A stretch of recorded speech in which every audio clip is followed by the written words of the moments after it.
Hey everybody, and welcome back to BuckLyfe. Hey. I'm Steven. I'm Nate. And welcome back to Buried. Yeah, chapter 4 of 5. Here we go. Don't know about you. It's been eating me that we left Rodger and Amy in this fucking elevator for so long. And that we left Dennis to his own devices. Shit.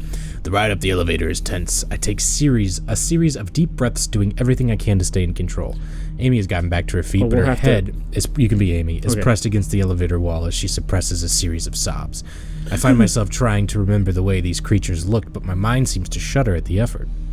I have seen something that is an impossibility, a mockery of what I know as real. This fills me with a terror that dwarfs anything else I have felt since discovering the facility. I try to focus my mind on something else and remember Marcus' threats. I wonder if we'll see Marcus again, I say, mostly to myself. Do you think Marcus got away with those things? Amy asks. I sort of hope not. What a cocky asshole. Me too, she says, looking at the ground, her arms folded. So, I say, how did you end up here? She gives a nervous chuckle and shrugs. I used to work at the Pentagon, but it was some pretty upper echelon shit that I can't discuss. I assume this place is even more upper echelon, I said. This place isn't even on the scale, she answers. My other job was a cakewalk compared to this. Then why stay, I ask. Because the money is ridiculous. I have a 13-year-old daughter already talking about Harvard. You do the math. Harvard, huh? What is that?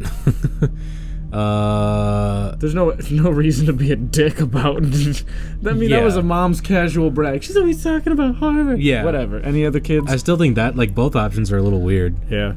No, just the one. Her dad split on us when she was 3. I never remarried, so no siblings for her. Ooh. I may have gotten only one, but this one I got is amazing. Okay, cool. Amy pauses before continuing softly. What if I never see? Her voice breaks. The words too terrible to say. Her eyes fill with tears. The elevator comes to a stop, the slight ding of it interrupting the moment. Amy hastily wipes her eyes and we waste no time in getting back inside the command center. I wish this thing had dings and changes in scenery when other shit happens. I wish it had footsteps, click, click, click, click, click. Yeah. I ready the rifle, suddenly certain that there are more of those creatures waiting for us in the hallway on the second level. I know it. But the way is clear, allowing us to haul ass to the command center. Once again, I find myself staring at the screen that shows my ruined work site. Okay, Amy says, typing commands rapidly. It can't be that hard. I keep peeking over my shoulder, my senses feeling as if the monsters are sneaking up on us merely inches away. I then think of Dennis and wonder how he is faring back on level 3. Is he safe? I look back to the screens and see that Amy has finally found what she is looking for. A prompt on the screen says, override of hangar doors and all level 3 locks requires clearance code. Amy types in a number with shaking fingers and the screen goes black for a moment. The moment the words override confirmed come up on the screen, Amy jumps up from the chair and heads out of the room. We have to be quick, she says. We have exactly 20 minutes to open those hangar doors. Then let's get moving. We know what happens in 20 minutes. What a stupid question. They close and the whole place explodes. Idiot. I follow her out of the command center and bound back down the hallway towards the same elevator that brought us here. Amy punches the elevator button and the doors slide open. We're taking this same elevator back to the biochem room? I ask. Those creatures are still down there. There are even more in the other direction, remember? She says. Hopefully they've left. Hopefully. Neither of us say anything as we share a look of immense dread. Wrong motion. We step back into the elevator and head down to the biochem room on level 3. Chapter 5. It's wow. That's a lame. Oh, we're back here. Oh, shit. There's blood on... it was the same. There was always... Yeah, it's the same. As the elevator doors open, we peer out, looking to see if the creatures are still in the area. But it's all clear, save that strange green chemical leaking out of the tank I accidentally shot. The moss has started to expand and climb up the sides of some of the tanks. I'm distracted for a moment before realizing we need to move. When Amy looks to me, her eyes are clear and strong. Marcus wasn't entirely wrong, Amy says as we start walking back towards the hangar doors. About what? I ask. About how I am partially to blame for this. You're gonna fucking die. Fuck yeah, you are. I don't know, why would you be to blame? That doesn't make much sense. You're right, you are. I know everything about you, bitch. Yeah. Yeah, she was a part of the experiment, but... Some of the things we do here is scary. We should have known that one day something like this would happen. Everyone here with knowledge of what goes on in level 3 is to blame, she says. It's a highly advanced research facility. I say. Doing amazing but risky stuff. So yeah, you're partially to blame by just working here, but I can understand the dedication. So why don't you tell me a bit more about what does go on in level 3, I ask. Are you familiar with the Large Hadron Collider over in Switzerland? Or do you think I'm a fucking idiot? I say. It's a powerful particle accelerator. Right She now they're explains. using it to take and create what's called dark matter. It's theorized that the dark matter actually comes up the majority of the universe, but parts of the universe are very different from ours. My guess is that the people at the LHC, the Large Hadron Collider, remember, will probably create the first dark matter particle in about 2018 or 2019. Here in this facility, we were able to create one almost 10 years ago. Haha! It was the key. It was the key to our research. Suck on it, losers. Those Swiss suck ass. I already claimed I know what dark matter does, so I can't sound like a dumb bitch. So let's just say, does this have something to do with those things? There we go. Dark matter, when it collides with normal matter, just Well, we still evaporates. don't know all where there is about dark matter or other matter we yet to identify. These creatures could be made of it, or maybe there is some even more exotic matter. Amy moistens. If dark matter is responsible, then there are no real answers to have. I scratch my head. So you're saying this dark matter helps with what? Opening up other dimensions or something? That's the theory. She says. During the point of the void transfer, the subjects are gone for about 3 to 6 seconds. everything I said earlier? Where the fuck would I be explaining There's no way to see or mention their presence, but they exist somewhere. From what we can tell, they exist in a kind of void. She's got two voices just arguing with each other, and the one is trying The to voices talk in my over head! the other. Let's see. The void is what we're talking about. Yeah. I don't know what I want to know more. We already know they've Have you done this tried it with people, right? We already know that. No, we know they tried it with rats. Oh, yeah. Let's dig deep. Let's dig deeper. We have sent human subjects through. Almost all of them returned successfully. I'm making an involuntary grimace. Almost. That's what I said. Dr. Kanana, who couldn't do data return. We don't know where. She trails off and taking him To To taking collect him herself. Sorry, Oh, I asked. I say, feeling my mind start to bend inward again. As we continue to walk between the silos, we walk past the area where we left Marcus behind, but he's long gone. Maybe he found a way out. I realized that we were walking very close together between the silos, perhaps trying to create the illusion of safety. I reach out and touch his penis. We reach the exit connecting to the hangar It's doors small. where Dennis hopefully still is. My guts clench and my heart hammers in my chest as we open the door and walk through. I lift the rifle, but at first it seems that there is nothing waiting for us, and that's when I see the glowing, hulking shape to my left, closing in fast. Yikes. Amy has removed her drawers. The bears smell the menstruation. The bear spell, the menstruation. Yikes. The creature is about 10 feet away and coming in quickly, so I do the first thing that comes to mind. I drop to the ground, making myself a smaller target, and raise the rifle. I'm not sure if I should just unload on the bastard or try to be choosy with my shots and weaken it, or at least slow it down. Dude, do we shoot to kill knowing nothing about these things? Should we just shoot to weaken it? I mean, we have a lot. We're being really conservative with our ammo. Yeah.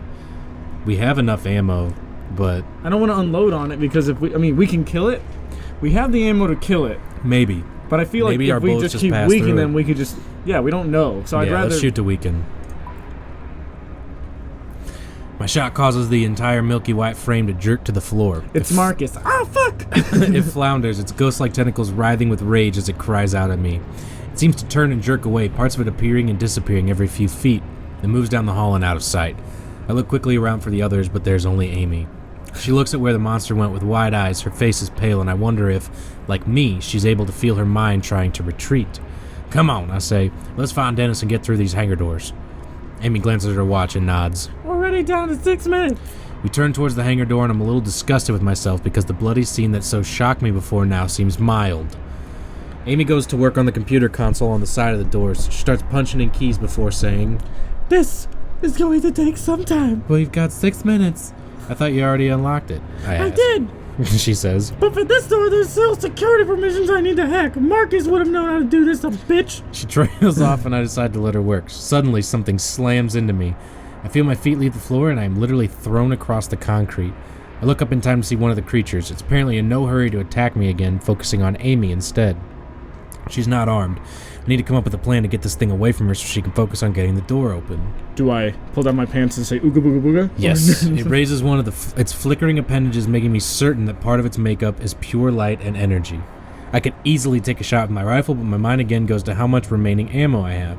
The only other thing I can think of is to get it to chase me and lead it away from this room to somewhere. Where would we lead it to? Marcus. Him, kill him. Kill him, not me. We've been conservative this whole time. I think we can afford the shot. It did send it packing when we shot it the first time. Okay, let's shoot it. You think so?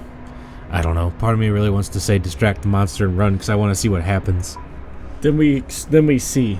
Hey! I yell. Right here, come and get me. I'm the one that shot your buddy. It turns to me and I'm again faced with staring at something that has no business in this world and this reality. Its body gives off a sort of glow around the central part, a bulbous core that is, branched off into two humps, very much like a spider. Again, I sense that this visual information is not accurate, but is the best my simple mind can do to make sense of this impossible creature. It starts lurching towards me and lets out a shriek of agony that makes my ears feel like they'll explode. Now that I'm sure it's coming after me, I take off running and head into another hallway we haven't been down. Because you can shoot it any time. I find myself in an industrial-looking area and am pleased to find that the monster has followed me through. Yeah, the monster's right there. The only thing that's possible is we could be running into more of them. I didn't think about that. Oh, yikes. The room seems to be an assortment of old pipes and tanks. I assume some of them run further down into other areas of the facility. With the creature on my tail, I dash into the maze of metal, hoping to lose it. It's definitely having a harder time squeezing through than I am, and that slows it down. Of course, the room's not a cage of any kind. The thing is still heading towards me, shredding through the pipes as it rages. Jeez. I notice that sometimes it is breaking the steel girders, but other times it seems like it's somehow merging or changing them. Pipes that were separate are now connected together in a way that makes my head hurt. I finally get a good amount of distance between myself and the creature. I think it's lost my trail. I need to get back to those hangar doors. There's not much time before they close shut. If I make a sound, the creature will be on my heels again. You run as fast as you can.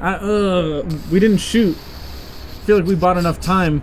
It's gonna be one of those, like, you got, like, the distance and you just, like, run for it, and then you and Amy dive through the hangar doors at the last minute and then make love. If she's got them open.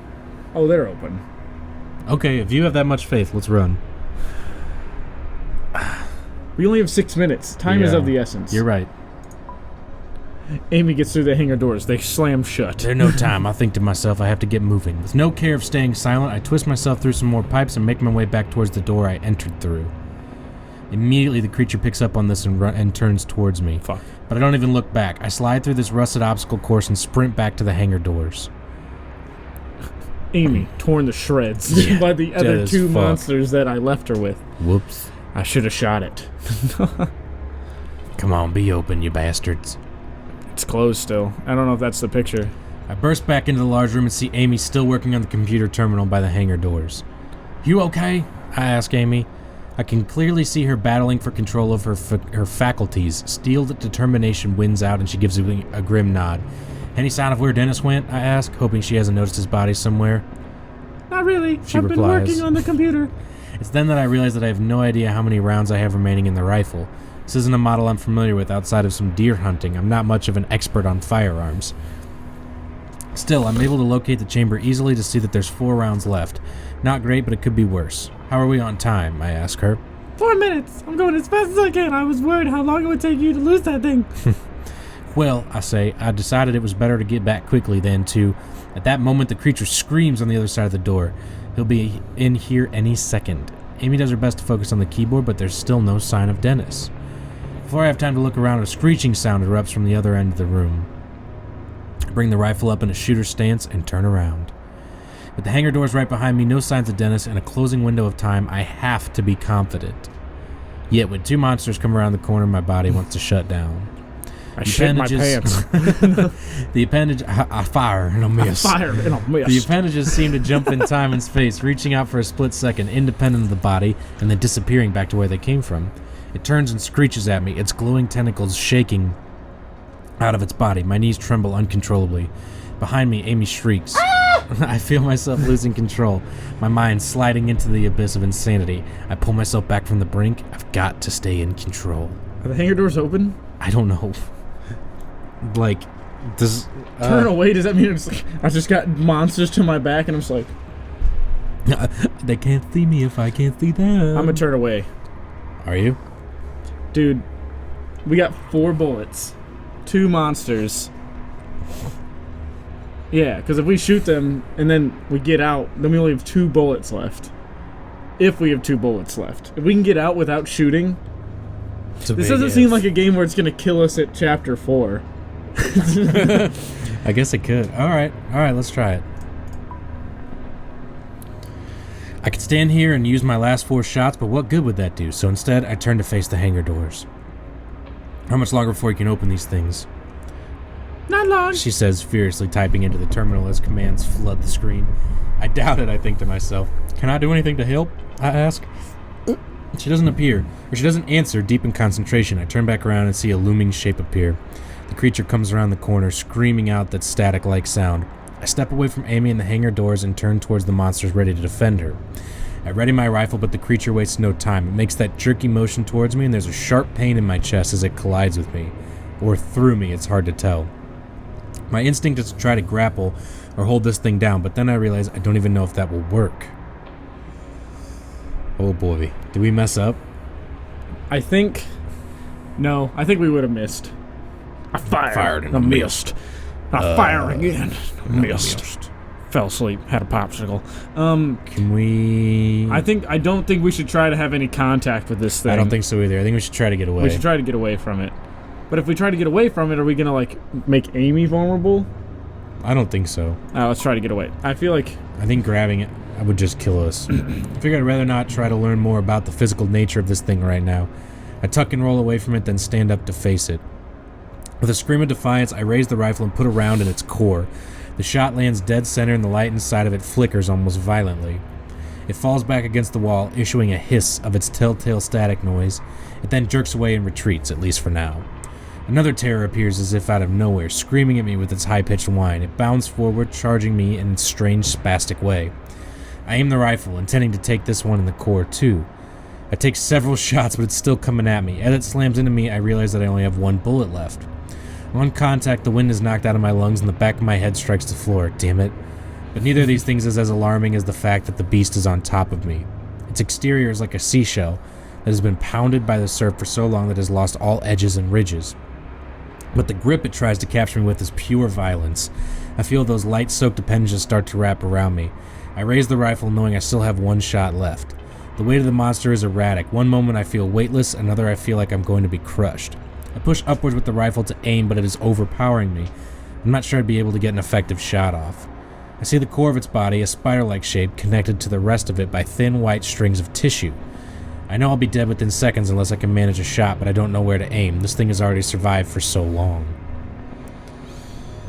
Dude.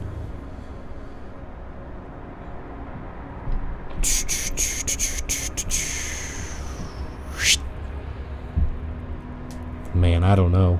Wait. Its core is connected to the rest by a thin white strings of tissue? Is that what we're shooting at? No, we're shooting at the core. Or the tentacles. Like, is that what he's referring to as tentacles? No, I believe it's just like appendages that we're trying to hit. I think the tentacles might be a better shot. Because if we shoot for the center and miss... But if we shoot for the tentacles and miss, I feel like the tentacles would be harder to hit. We did hit the other one in the core, though. What do you think? It's up to you. I feel like shoot for the center is the obvious answer, which makes me want to shoot for the tentacles. You want to go for it? Yeah, let's do it. There's been no important decisions. The creature is seconds away from tearing into my shoulder. I have to stop it now. I grunt as I try to angle the rifle in the direction of the beast's formless limbs. The appendages begin tugging down on the barrel, and it's at that moment that I pull the trigger, unleashing my final shot.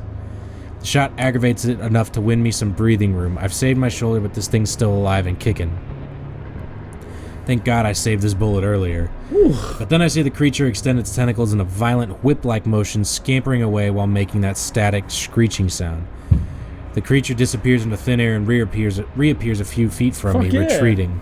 With a shudder and a cry of desperation, I get to my feet just in time to see the monster head in the direction of the biochem room. Amy looks over at me from her terminal at the hangar doors, looking petrified. I manage to help myself up when I see another figure nearing us. But to my relief, I realize it's a human figure, Dennis with a gun. You okay, boss? He asks, but his eyes aren't on me. They're looking to the creature, trying to understand exactly what he has just seen. About 15 minutes ago, I heard the door to the maintenance room unlocked. Dennis says, pointing to the room I tried to bust my way into earlier. Amy says, When I did the override up at the command center, I locked all the small doors down here, including that maintenance room. I went inside there and hid. Dennis continues. And while I was waiting for you to come back, I found a massive trunk. There's a few guns in it, and I grabbed this one. He says, patting the shotgun. I'm glad you're safe, Dennis. Say the nice thing. I'm glad you found some weapons, you drunk son of a bitch. Thanks, boss. He says. Me too. She doesn't break eye contact with the panel. Almost done. She replies. Suddenly, without warning, a shot ricochets off the wall behind Amy's head. Startled, we look around confused. Did Dennis' gun go off? When another shot blasts near us, we all drop to the floor. It's Marcus. I look around wondering who or what could possibly be shooting at us. Those creatures don't do anything that sounds remotely like gunfire. And then I see him. Fuck. Marcus. I should have killed him when I had the chance. God damn it. He has a rifle and is walking towards us, an insane look in his eyes. Y'all deserve to die, he screams, unleashing another round that I hear whiz by my head. Dennis doesn't hesitate. He stands up and shoots at Marcus, causing him to retreat. I don't know if we should panic her by yelling at her. Open the damn door! Almost there. She says quietly. Almost there. She makes a few final key presses and says, Done. The doors open with the noise of hydraulics and a whoosh of air. With Marcus pinned down by Dennis's gunfire, we start moving towards the doors. At that moment, another creature jerks into existence around the corner between us and Marcus. Shit, Marcus says, and starts unloading into it, but then he learns the same lesson we did. This only slows the creature down. Marcus gives us one last look and then turns and runs off in another direction. Dennis, Amy, and I climb up and head through the doors, moving on nothing more than adrenaline. Woo. I see her look longingly at the maintenance room Dennis took the shotgun from. I'm gonna miss you, maintenance room. Oh, you'll get into the hangar. Dennis says, I'll get some more firepower. Satisfied with the plan, Amy heads through the door. We scramble inside, finally inside the hangar. Dennis approaches from behind, holding several guns and looking like a kid who grabbed an armful of Halloween candy. Amy reaches out for a 9mm with one hand. This one. Dennis turns to me and holds out a shotgun. We'll probably be more precise. And we'll pause for a second. Okay. Alright, Dennis turns to me to hold out a shotgun. And a handgun for me to choose. Both look deadly. The shotgun looks more powerful, but the handgun will probably be more precise. If anything, I've noticed, I think precision is the more... Because he's got... I don't know. What do you think? He's got the shotgun, so let's let Dennis use that. Yeah, we'll take the handgun. This might be an important decision, though. It's the first one. It's like the handgun in my comfort, by the way. It seems to fit perfectly in my shaky grip.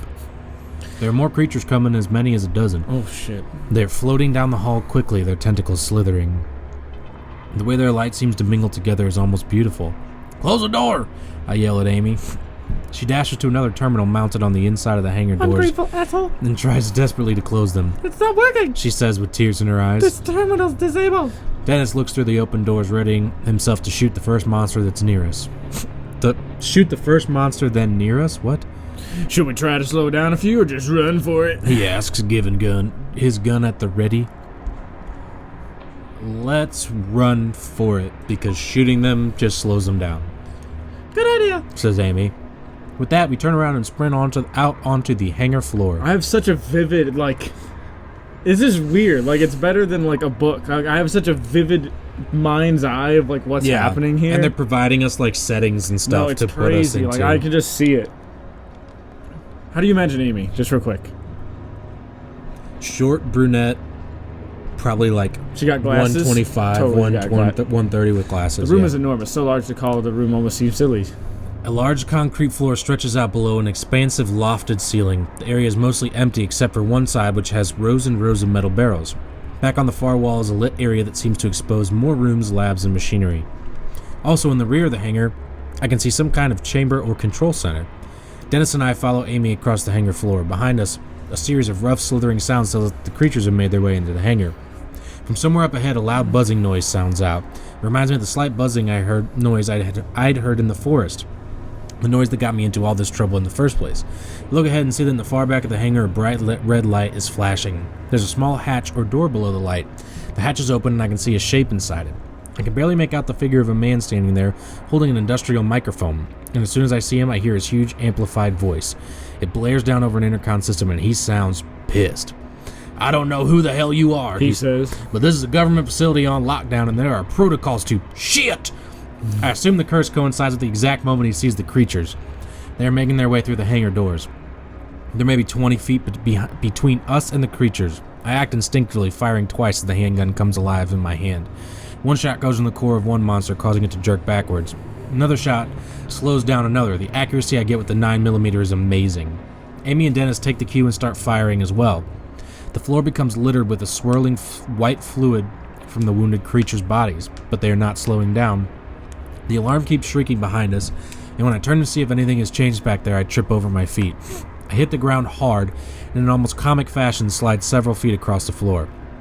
From the ground, I see that we managed to turn back 4 of them, but I also see that my estimate of a dozen is off. There are at least 20 of them. Their sick, dim light, sinister and gloomy. Their appendages seem to bind together as they come forward. My only hope of survival is that the man in the far doorway has somehow shuts that hangar doors. His voice comes blaring over the intercom again, broken by the booming noise of the gunfire that we are laying down. "Run here, towards the isolation chamber." I'm not sure how much time we have. I realize that I can sprint ahead of Amy and Dennis, or I can hang back and give them cover. You're a fucking man. Give them cover. Sure. Go inside where that guy is, I say. I'll make sure we don't have any of these things riding our tails. I'll hold them back for a while. I know it sounds macho, but it also feels like the right thing to do. You know, every man wants to say that. I'm just saying, every man wants to be like, "Go, leave me." If I ever say that to you, I'd be like, "Awesome, come on." Like, I know it sounds macho, but it also feels like the right thing to do. I have to at least try to give us some kind of chance for escape. So as Amy and Dennis run through the doors, I blast the next thing I see moving. All I get from my troubles is that static-like hiss and a high-pitched whistling noise. I'm able to beat them back a bit, forcing them to scatter. Each flicker of light is a small victory. If nothing else, I'm buying Amy and Dennis time. When I'm certain there's nothing more I can do, I turn and run. I hustle quickly, catching up to Amy and Dennis, who stop and turn to provide me with cover fire. Badass. "There," Amy says, pointing to the small door where the man was standing earlier. The swarm is less than 15 feet away now, so furious that they are pushing through one another to get to us. I raise the handgun and fire, taking my time to aim. I hit one in the spider-like part of its body. I fire again, this time taking one in the core. I place 2 more rounds into this creature, eventually causing it to move backwards. We're in the middle of the hangar floor now, with the isolation chamber ahead and the monsters behind. Beside me, Dennis also fires. The kick of the gun jolts him, probably a result of him being weakened from the blood loss. His shot lands true, though, causing a jerking stumble and a flickering of its light. "We're almost in," Amy yells as we get close to the door. We hope will save us all. I feel at this point, just like everyone can make a mad dash. Oh, but this also tells me, like, shit. If we make a dash inside, is this the moment where, like, Dennis or Amy gets just, like, scooped up? Tell them to go first. Because we're still pretty good, aside from our concussion. Get inside, I tell Amy and Dennis, motioning for them to get moving with my gun. I open the door and give Dennis a push towards it. He resists, more eager to try taking down another of the beasts before he makes it to safety, but he eventually gives in. I wait a beat to make sure Amy is inside too. I fire off a few rounds on the creatures that are still headed for us, hoping to slow them down. When Amy and Dennis clear the door, I nearly dash inside, but then I feel something hot seep into my back. "Rodger!" Dennis yells. The pain in my back is so immense that I barely notice the fact that I'm being lifted from the floor. I look down and see that one of the creatures is using his flowing arms to grab me by my waist, his tentacles wrapping around me. It lifts me into the air, as if presenting me as a trophy to its friends. I try to focus, attempting to angle my arm in a way that will allow me to aim the handgun and place a bullet in its body. But it's shaking me violently, and its body parts are appearing and disappearing in a way that makes no sense, another oddity of its structure. I can literally do nothing more than hang there like a rag doll, hoping to be saved. As it continues to hoist me up, screeching its approval, Dennis comes back out of the room and fires off a shot. The bullet catches the monster on the underside of its core, sending it backwards and causing it to freeze for a moment. It releases me and I hit the ground, dropping my gun and again finding myself unable to breathe. I feel slightly dizzy, but that fades when I see Dennis is still standing outside the door. He's firing into the beast like a madman and doesn't see the one to his left coming in along the edge of the wall. Not good. Dude, push him out of the way. Push him out of the way. I try to dash towards Dennis to push him out of the way, but there's not enough time. Shit. The creature jerks out of existence and then reappears right behind him. By the time Dennis turns and sees the creature coming, it has already drawn several of its appendages back to strike. Dennis tries to raise his gun, but it's knocked away by one of the tentacles. A second tentacle strikes, and Dennis is spun around and thrown off balance by the attack. Dennis catches himself before falling. Dennis is a badass. A third tentacle wraps around Dennis's forearm, and I can see it squeeze, tightening instantly. The tip of the appendage passes clean through his hand, its blood-soaked tip poking out through his palm. Dennis' face grimaces with pain as he tries to wrench his arm free. The creature's tentacle has his hand speared like a nail through wood. In a moment of dark clarity, I realize that I can free him with a clean shot at the monster's tentacle. But it will likely mean blowing Dennis's hand off. "Dennis!" I yell over the creature's high-pitched static sound. "Can you get free? I have a shot, maybe." No! Dennis gasps as the creature tosses him around by his hand like a puppet. "Don't shoot! I can get free." I can't tell if he's right, but the other monsters are starting to encircle him. I need to act fast. Oh my god.